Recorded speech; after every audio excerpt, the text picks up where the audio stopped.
Bismillahirrahmanirrahim. Assalamualaikum warahmatullahi wabarakatuh. InsyaAllah bersama lagi kita dengan Ustazah Jamalia untuk PTPR kita pada hari ini, subjek Aqidah. Pelajaran yang pertama, tajuk pelajaran kita pada hari ini ialah sifat iradah. Baiklah, anak-anak murid Ustazah yang disayangi, kita akan tengok dahulu pada hasil pembelajaran kita untuk sifat iradah. Okey, poin yang pertama, menyatakan pengertian sifat iradah. Yang ketiga, menyebut hukum beriman kepada sifat iradah. Yang ketiga, membaca dalil naqli dan pengertian Allah bersifat iradah. Yang keempat, menyatakan kesan mempercayai Allah bersifat iradah. Okey, kita tengok pada petikan. Okey, baca dan fahamkan. Iradah artinya berkehendak. Lawannya ialah karahah, artinya terpaksa. Okey, maksud iradah ialah berkehendak. Lawan bagi sifat iradah, karahah. Karahah yang bermaksud terpaksa. Maksudnya apa? Berkehendak, lawannya terpaksa. Okey, poin yang kedua, iradah adalah sifat wajib bagi Allah yang ke-8.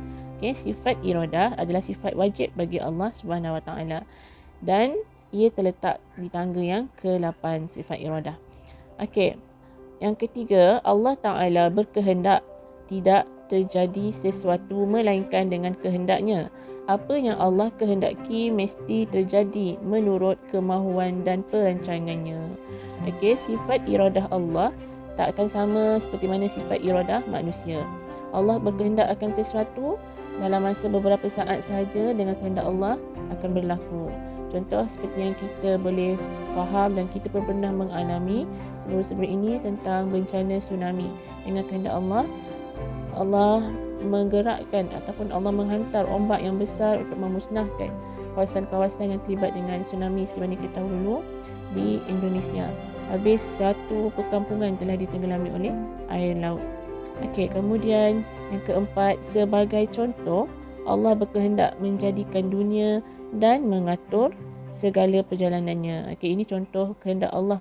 Allah telah mencipta dan menjadikan dunia dan Allah telah menggerakkan mengikut atas kehendaknya terjadinya siang, terjadinya malam dan sebagainya. Kemudian yang keempat, aturan-aturan ini adalah kehendak Allah sendiri tanpa dipaksa oleh sesiapa. Tiada satu kuasa pun yang dapat menghalang kehendak Allah. Okey, seperti mana kita tahu dan kita wajib percaya, wajib beriman dengan sifat iradah. Semua yang berlaku di alam ini, di atas kita, berlaku apa sahaja yang berlaku pada kita, yang baik dan yang buruk, semua atas iradah Allah, atas kehendak Allah Subhanahu Wa Taala. Okey, untuk muka surat yang kedua, kita akan tengok baca dan fahami dalil naqli sifat iradah. Okey, apabila disebut dalil naqli ni ialah bukti ataupun dalil yang berbentuk yang kita perlu ambil daripada ayat Al-Quran ataupun hadis. Okey, andai disebutkan dalil aqli adalah dalil daripada yang bagi fikiran kita yang logik pada akal fikiran. Okey, apakah dalil naqli bagi sifat iradah? Firman Allah Ta'ala di dalam surah Yasin ayat ke-82 yang berbunyi, A'udzubillahi minasyaitonirrajim.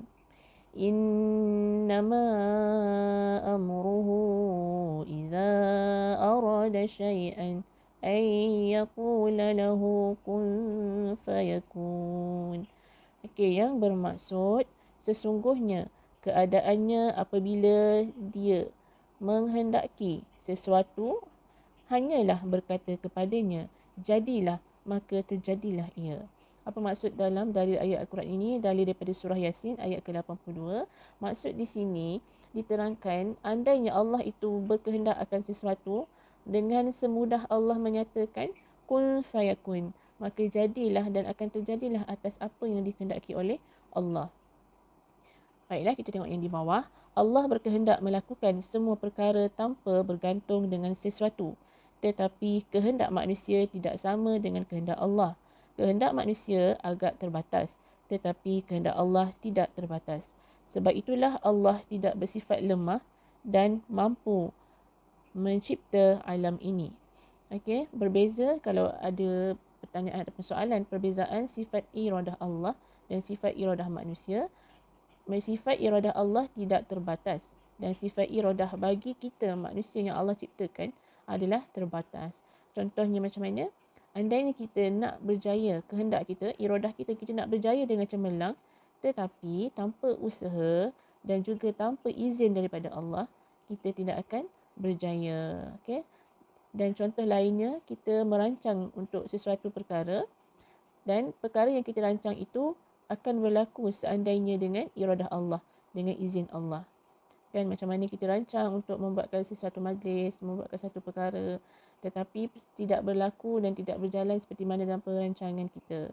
Sebab apa? Iradah Allah lebih berkuasa. Iradah manusia ini terbatas. Maknanya kan semua dengan izin Allah. Andainya Allah tidak izinkan, apa yang kita rancang tidak akan berlaku dengan kehendak kita. Hanya berlaku dengan kehendak Allah. Okey, penghayatan. Ciri insan beriman adalah mereka yang sentiasa menginsafi kelemahan diri sendiri. Okay?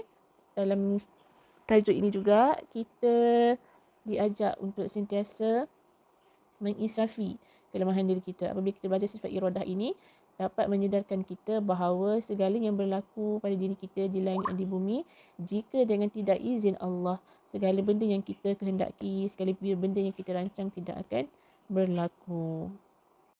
Baiklah anak murid Ustazah. Ustazah ingin menarik perhatian awak semua untuk kita berbincang ataupun untuk Ustazah bagi awak berfikir tentang satu lagi contoh iradah Allah seperti mana yang kita ketahui dunia kita, tempat kita, negara kita dan seluruh negeri, seluruh dunia dilanda dengan wabak COVID-19. Itu semua berlaku dengan kehendak Allah dan kita perlu berfikir dengan cara positif, dengan bersangka baik pada apa yang Allah kehendaki ini mungkin adalah untuk satu peringatan kepada kita supaya kita semua lebih mendekati kepada Allah, memperbaiki diri, memperbaiki amal, memperbaiki iman dan kita terus memperbaiki, kita berusaha menjadikan diri kita sebagai hamba Allah yang lebih baik dan bertambah baik insya-Allah. Semoga ianya kita mengambil sebagai satu iktibar dalam hidup kita untuk kebahagiaan kita di dunia dan juga di akhirat. Seimbangkan keduanya insya-Allah. InsyaAllah kita jumpa lagi pada PDPR berikutnya.